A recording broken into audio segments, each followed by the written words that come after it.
ये बड़ी खबर, हिंद महासागर में एक बार फिर आमने सामने आ गए अमेरिका और रूस के जहाज। और दूसरी बात, फारस की खाड़ी का किंग है ईरान। ये बात एक बार फिर साबित हो गई है। देखिए, पहले हम बात करेंगे कि कैसे अमेरिका और रूस के जहाज आपस में भिड़ गए हिंद महासागर में। देखिए, एक खबर आ रही थी पिछले कुछ दिनों से कि अकीला 2 नाम का एक जहाज है जो कि जिसका पीछा अमेरिकन नेवी पिछले कई दिनों से कर रही थी। बताया जाता है कि ये रूस का जहाज है और इसमें रूस का तेल लदा हुआ था, इस तरह की खबरें आई। और ये जहाज जब हिंद महासागर में पहुंचा तो अमेरिकन नेवी के जहाज ने इसे पीछा करके इसे रोका और रोकने के बाद अमेरिकन जो कमांडोज हैं वो इस शिप के ऊपर चढ़े। देखिए, जो खबर आई, जो पेंटागन की तरफ से जो खबर इस पूरे मामले को लेकर बताई गई, US military forces boarded a sanctioned oil tanker in the Indian Ocean after tracking the ship from the Caribbean Sea. Pentagon said, Pentagon ने ये कहा है, अमेरिका की तरफ से बयान आया कि कैरेबियन सी से एक जहाज जो है वो हिंद महासागर पहुंचा था और हमारी सेना ने, हमारी नेवी ने उस पर कब्जा किया और हमारे कमांडो उसके ऊपर चढ़े। और बताया जा रहा है कि ये ऐसा खबरें हैं कि इसमें जो है, इस तरह की खबरें थी कि इसमें रूस का तेल लदा हुआ है जो कि वेनेजुएला से ले जाया जा रहा था, ऐसा अमेरिका को शक था। इसी वजह से अमेरिकन नेवी जो है वो इसका पीछा कर रही थी। लेकिन अब जो खबरें सामने आई है कि जब अमेरिकन कमांडोज इस पर चढ़े तो ये बात सामने आई कि इस पर किसी तरह का कोई रूसी तेल नहीं था।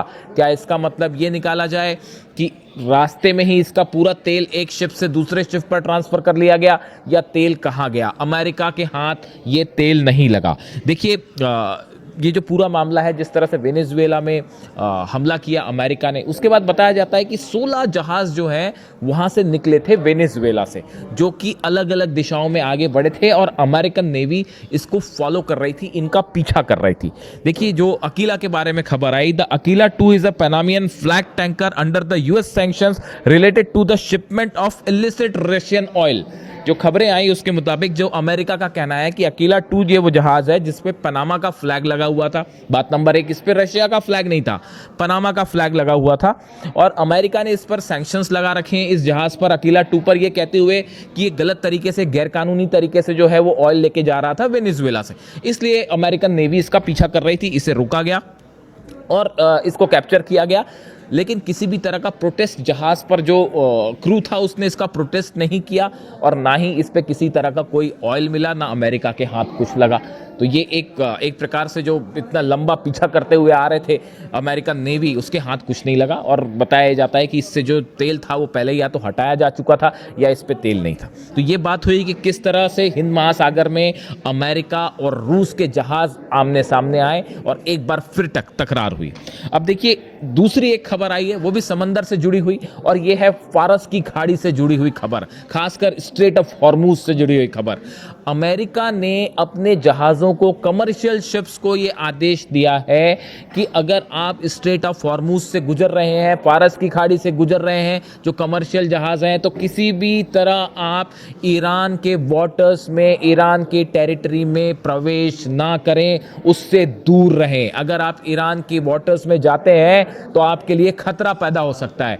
देखिए, ये एक ऐसी खबर जिससे एक बार फिर ये बात साबित हो रही है कि फारस की खाड़ी में ईरान को चैलेंज करना इम्पॉसिबल है। ईरान को कोई नहीं हरा सकता और यहाँ ईरान का दबदबा हमेशा था और हमेशा रहेगा। देखिए, अभी 3-4 दिन पहले खबरें आई थी कि ईरान ने जो है वो अमेरिका के एक जहाज़ को, ईरान की कुछ बोट्स आई जो कि ईरान के वाटर के बेहद करीब आ गया था, ईरान की बोट्स आई, उसने जो है ईरान के जहाज़ को घेर लिया, उस पर कब्जा करने की कोशिश नहीं की, बस उसको डराया, उसको घेरा।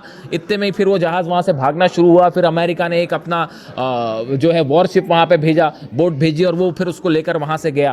तो ये पूरी घटना के बाद देखिए, इस पूरे इलाके में एक बड़ा दबदबा का जो है वो युद्ध शुरू हो चुका है। और जिस तरह से ईरान ने स्ट्रेट ऑफ हॉर्मूज में और फारस की खाड़ी में लगातार बड़े मिसाइल टेस्ट किए हैं, एंटी शिप मिसाइल टेस्ट हो रही हैं, और जो नई मिसाइल्स बताया जा रहा है चाइना की तरफ से मिली है, उनके लगातार परीक्षण हो रहे हैं। उसके बाद जो पोस्चर लिया है ईरान से, इससे घबराया हुआ है अमेरिका, और अमेरिका नहीं चाहता कि यहाँ पे हमारा कोई जहाज कैप्चर हो जाए और उसको फिर छुड़ाने के लिए नेगोशिएट करना पड़े, या हमारे किसी जहाज पर मिसाइल गिर जाए। तो अब इसी डर से जो है अमेरिका ने ये कहा है कि भाई, आप जो है वो ईरान की सीमा से दूर रहिए, अपने जहाज़ों को कहा है आप उसकी सीमा के करीब ही मत जाइए।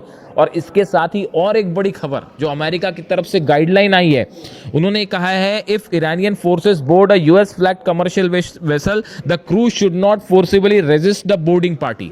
ये देखिए और भी बड़ी खबर, अमेरिका का ये कहना है कि भाई अगर ईरान ने किसी जहाज पर कब्जा कर भी लिया तो आप उसको जो है उसको आप रेजिस्ट मत करिए, आप उनसे लड़ाई मत करिएगा, उससे उनसे भिड़ने की जरूरत नहीं है। यानी खौफ देखिए ईरान का कितना जबरदस्त, खासकर फारस की खाड़ी में और स्ट्रेट ऑफ हॉर्मूज में। अमेरिका का कहना ऐसा है, इतने सारे वॉरशिप खड़े हुए हैं आसपास के इलाके में, चाहे ओमान की खाड़ी हो, चाहे फारस की खाड़ी का इलाका हो, अरब सागर हो, डिस्ट्रॉयर्स खड़े हुए हैं अमेरिका के, सबमरीन्स खड़ी हुई हैं, अब्राहम लिंकन खड़ा हुआ है, लेकिन उसके बाद भी अमेरिका क्या कह रहा है ईरान से, अपने ही शिप से कह रहा है कि भाई ईरान की वाटर्स में मत जाना, और अगर ईरान ने किसी शिप पर कब्जा कर लिया तो आप लड़ाई मत करिएगा उनसे, वरना मुश्किल हो जाएगी, लड़ाई करने की जरूरत नहीं है, आप शांति बनाए रखिएगा। तो अब देखिए कुल मिला के मामला ये है, दूसरे लेवल की बातचीत, दूसरे दौर की बातचीत होने की चर्चा चल रही है कि अमेरिका और ईरान के बीच दूसरे दौर की बातचीत हो सकती है, लेकिन इसके बीच नेतन्याहू और ट्रंप की मुलाकात के मद्देनज़र ईरान ने अपना युद्ध का जो अभ्यास कह लीजिए आप, या युद्ध की तैयारी, वो पहले के मुकाबले कई गुना तेज कर दी है। और अगले 24 घंटे बेहद अहम है कि ट्रंप और नेतन्याहू की मुलाकात में क्या निकल के आता है, इस पर पैनी नज़र है ईरान की। और इसमें फारस की खाड़ी, स्ट्रेट ऑफ हॉर्मूज, ये वो इलाका है, जो भी फैसला होता है, चाहे बातचीत होगी चाहे जंग होगी, उसका सीधा असर यहाँ पे होगा। और इस इलाके में ईरान जो है, अगर ऐसी स्थिति बनती है कि जंगी हालात बनते हैं या मामला बिगड़ जाता है, तो इस सूरत में सबसे पहला एक्शन ईरान का होगा वो स्ट्रेट ऑफ हॉर्मूज बंद कर देगा, जिसका सबसे बड़ा असर होगा इंटरनेशनल ट्रेड पे। अमेरिका और यूरोप के लिए बड़ा झटका होगा। ये वो बात है जिससे हमेशा अमेरिका जो है वो इस बात को लेकर हमेशा परेशान रहता है, कहीं ईरान जो है स्ट्रेट ऑफ हॉर्मूज को बंद ना कर दे, और इसीलिए वहाँ कोई कंट्रोवर्सी ना हो। और वहाँ अगर ईरान ने कोई जहाज पकड़ लिया, फारस का किंग और स्ट्रेट ऑफ हॉर्मूज का किंग है ईरान, इसमें किसी को कोई शक नहीं होना चाहिए। अब वहाँ पे उसकी नेवी हो, उसके जहाज़ हो, सबमरीन्स हो, वहाँ पे उसका मुकाबला करना इम्पॉसिबल। तो अब देखिए इस सूरत में अमेरिका की तरफ से गाइडलाइन कि भैया ईरान से वहाँ दूर रहिए, उसके वाटर में मत जाइए, वरना कुछ भी हो सकता है। इसके अलावा देखिए जो दूसरी खबर है कि ईरान ने इस पूरे इलाके में अपनी बड़ी वॉर जो बोट्स हैं वो उतार रखी हैं, जो युद्ध के दौरान इस्तेमाल की जाती हैं। कई सारे हथियार जो हैं चीन की तरफ से दिए गए। ये जो पोस्चर है, इस पोस्चर ने अमेरिका की नींद उड़ा रखी है, और ये चिंता सता रही कहीं फारस की खाड़ी और जो यहाँ पे ईरान कोई बड़ा एक्शन ना कर दे, और इसीलिए अमेरिका की तरफ से ये गाइडलाइन जारी की गई है।